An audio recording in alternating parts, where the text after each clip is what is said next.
A good writer must also be, usually I say a good reader. Some of you are expecting that. Today I'm going to say a good marketer, because that's important in today's world too. If it wasn't in the past, it is kind of now. Writers, unless you hit it really, really, really big, like there's people who are independently wealthy from movie rights and all that stuff, you're probably going to need to do at least some marketing for your book, maybe a lot of it, depending on what kind of publishing route you go through and all that stuff. So what's the best way for a writer to go about marketing, and how do we even get into that? And if you know nothing about marketing, then how do you start? Great questions. I'm going to do my best to answer them today. And the good news here, I'm not the expert on marketing. I've begun to learn a few things in the past couple of years of just my day job and pursuing this for my novel combined. But I am going to turn you over to the experts to let you hear what they say. Let you hear what they say. And you're asking, which experts? Well, I'm glad you asked. Turns out, a few weeks ago, I called in to one of my favorite podcasts about marketing and asked them a question about how to apply their principles for authors, and they answered my question on the show. So I was on this actually nationally known podcast, and I think that's pretty cool. But I got some good tips that I hope to apply, and hopefully they can help you too. So I'll get to that in a minute, and I'll play you a clip of the podcast so you can hear it. But let me kind of set some things up for you. So yeah, marketing. If you're, you know, if you're a writer, you're gonna have to do some marketing on your own. That's just the way it goes these days. Hardly any way around that. Sorry, I guess I'm repeating myself. Unless you're one of the big names, like I don't know, J.K. Rowling or something, who's got enough money that actually can pay other people to do her marketing for her. Most writers, when you're just starting out, at least, gonna need to do some marketing. Obviously, if you're self-published, you will. Even if you are traditional publishing, you might have some help in that area, but you'll still have to do a good bit of it on your own these days, is my understanding. So, yeah, how do you start building an audience? How do you start getting your word out there? There's a lot of ways to go. There's a lot of good advice out there that you can listen to. One of my favorite places to go for marketing advice, and this is the podcast that I've been listening to, or it's part of a larger network, a larger company, but it's called I guess Business Made Simple is the podcast. Well, actually, the one I was on was called Marketing Made Simple. There's two sister podcasts. It's Business Made Simple with Donald Miller.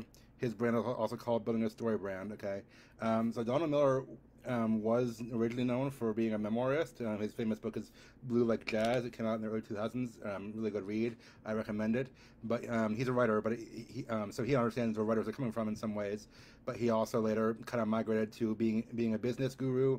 I guess being a memoirist maybe wasn't paying all the bills. I don't know. I mean, that wouldn't surprise me. And he figured out how to write for the business world. So he does. So he's written some nonfiction things, which are great. And now he's writing for businesses, but especially and putting out content and podcasts for them.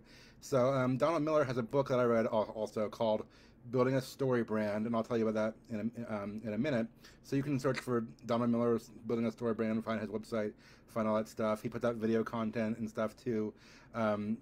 He also has his podcast, Business Made Simple, which is similar things, applying the principles he talks about to business. And then when I was on, it was a kind of a sister podcast called Marketing Made Simple, not with Donald Miller, but with someone else who works for StoryBrand named Dr. J.J. Peterson. So he is the one who answered my questions, and I'll get to that in a little bit. But what is a story brand, you ask? This is kind of Donald Miller's formula for marketing that I guess he came up with, and he applies it to every situation he talks about. And I've listened to enough of his stuff that I can at least repeat the gist back to you. If you want more details, you have to go to him. I don't want to steal his shtick or anything. I mean, even if I did, I'm not nearly as knowledgeable as he is on this topic.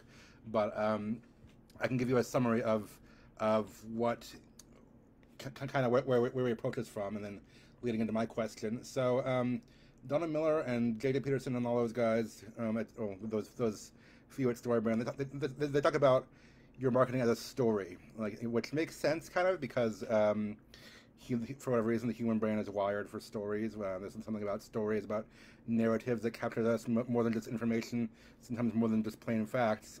We all like stories, and I mean, as authors, that should work for us because we like stories. I mean, he applies it to any kind of business, whether you're a plumber or a baker or anything. But certainly as authors, we should be able to wrap our heads around that.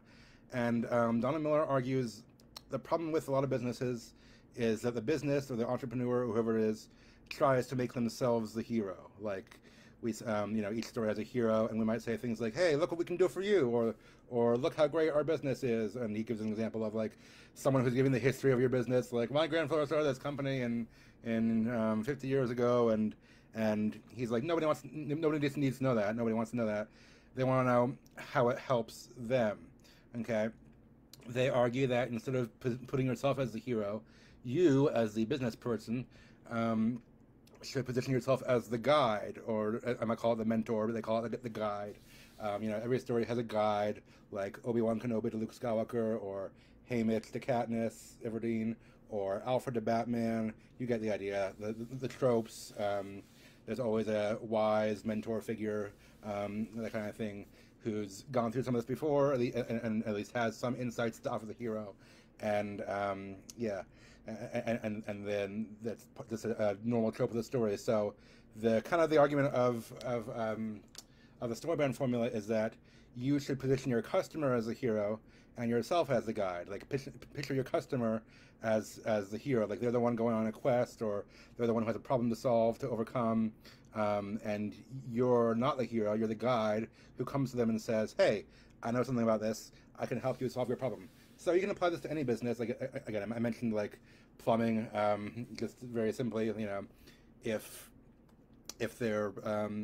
they have faulty pipes, that's the problem. I know it's not quite an epic fantasy quest, but you kind of envision yourself as the hero, as the protagonist, or sorry, you envision the customer as the protagonist who has a quest.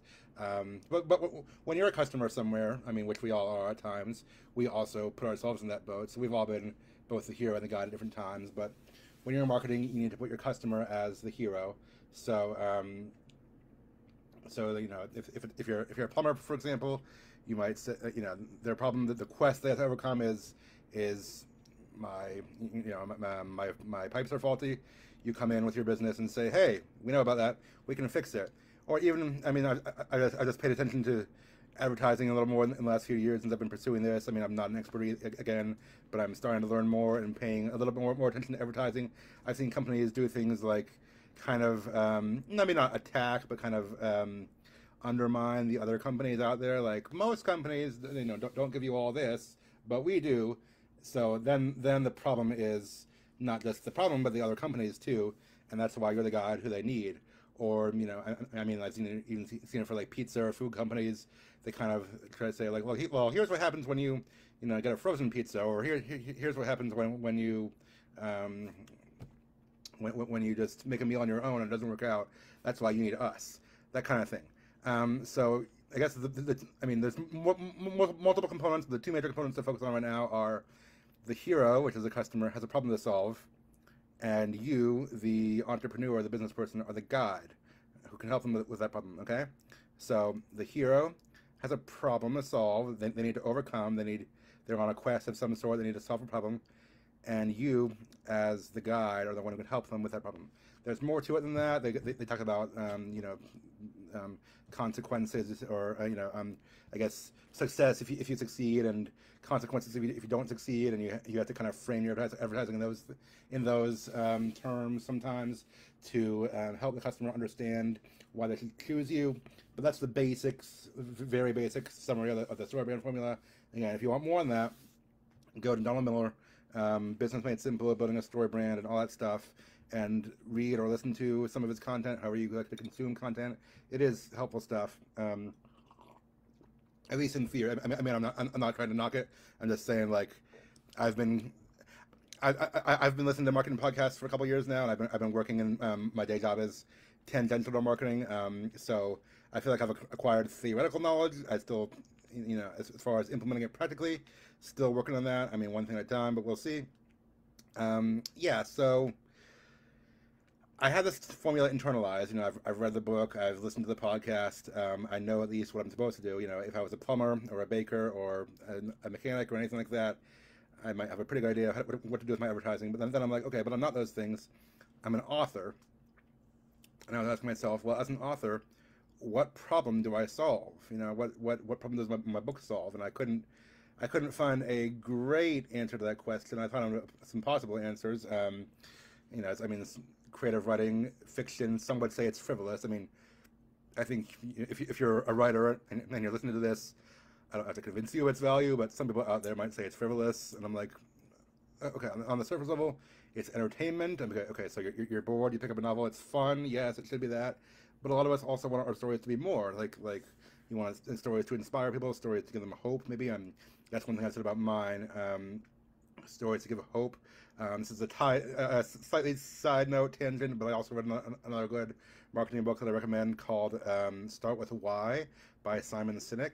He talks about businesses that don't just go into business, but they start with why are they doing business, and it's not to make money, but it's like we want to create this great product, or we want to like create this new thing. They have a dream or a vision beyond just the business. He talks about Apple, like our goal is to innovate the computer industry and make great products that that revolutionize the world.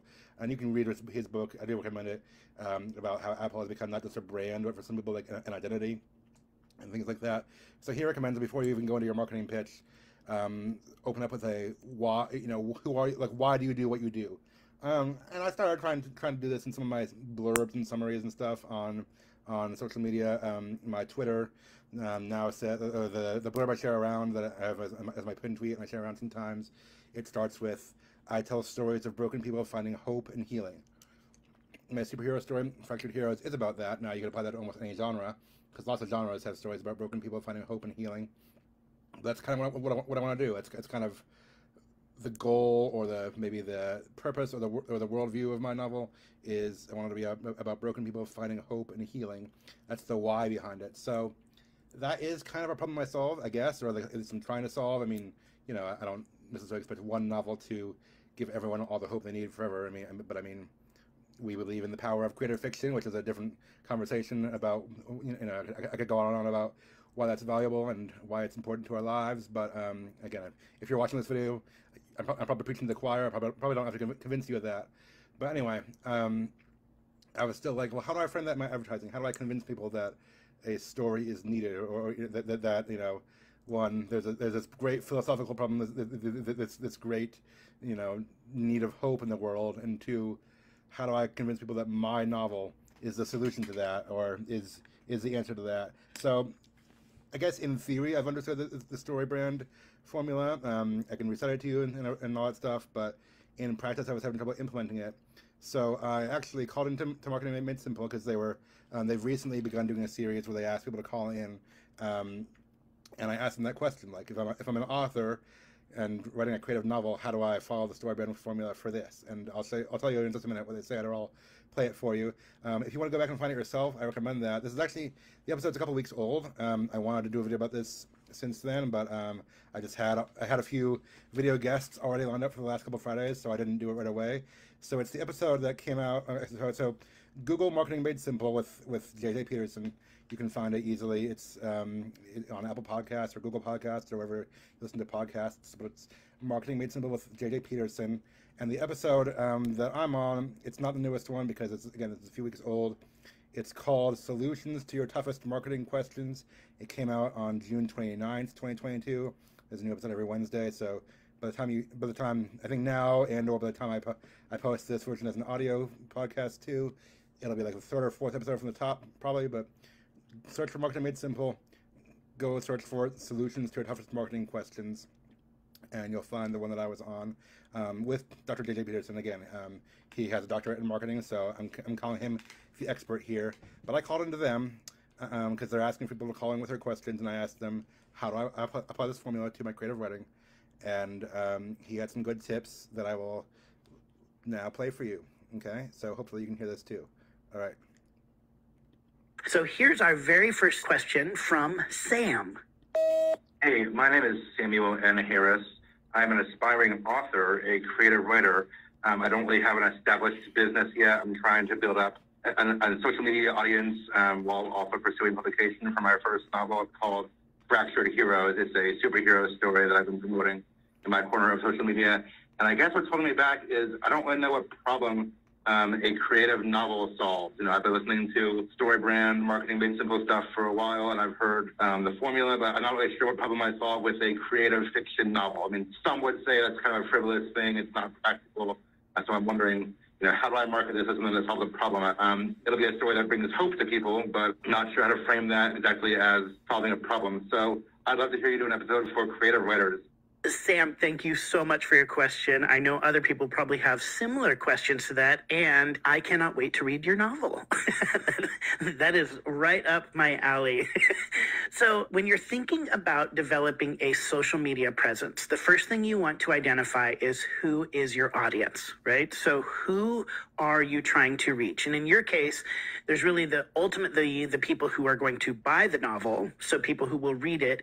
And then you're also trying to build a presence to go after literary agents, right? And part of the way you do that is to make it really clear about what your novel is ultimately about. Now, this will hit both characters. When you understand what your novel is really all about and what story you're trying to tell, not necessarily in the novel, but what does the book do overall? What's the message you're trying to communicate through the novel? For instance, you mentioned hope, right? That when people read it, that they will have hope. Well, being hopeful is an aspirational identity, right? So when people read your book, you want them to walk away feeling hopeful. So aspirational identity in the StoryBrand framework is that idea of who do we want our customers to become, or how do we want them to describe themselves after they have experienced our product or service. So yours is hopeful, right?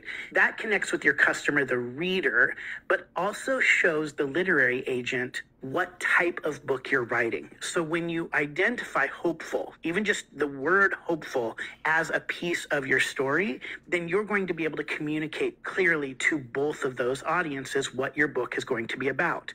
Another area of the brand script that you really want to focus in on is the philosophical problem. So philosophical problem in the brand script is really all about identifying how the world should be different. So if you are a lawn care company, you would say something like, you should enjoy your lawn more than working on it. That's a philosophical problem.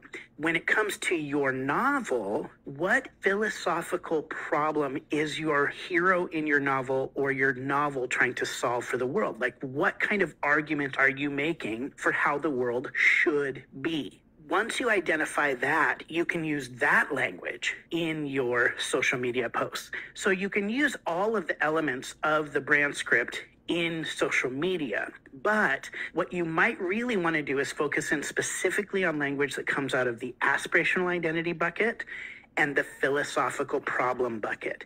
If you can hone in on those, that's going to help your audience see what type of novel you're writing and what their lives are going to be like, or what their thoughts are going to be like, or even just what their hearts are going to be like after they have read your book. So as you're talking, JJ, I am thinking visually, right? Because social media is such a visual platform. And what do other artists do? What do other authors do? Of course, they pull out specific quotes from what they've written. And so to piggyback off of what JJ is saying about the philosophical problem and this hopeful narrative that you've talked about, Sam, pulling out quotes that lean into those aspects and then breaking those down in your caption of your post, that helps people really understand, oh, this is what this is going to be about. This is why the world actually needs your book right now. And so making it really relevant to the readers and of course connecting with them in their lives. Why is this something that the world needs? Well, you said the world needs more hope. Well, that means the inverse is also true.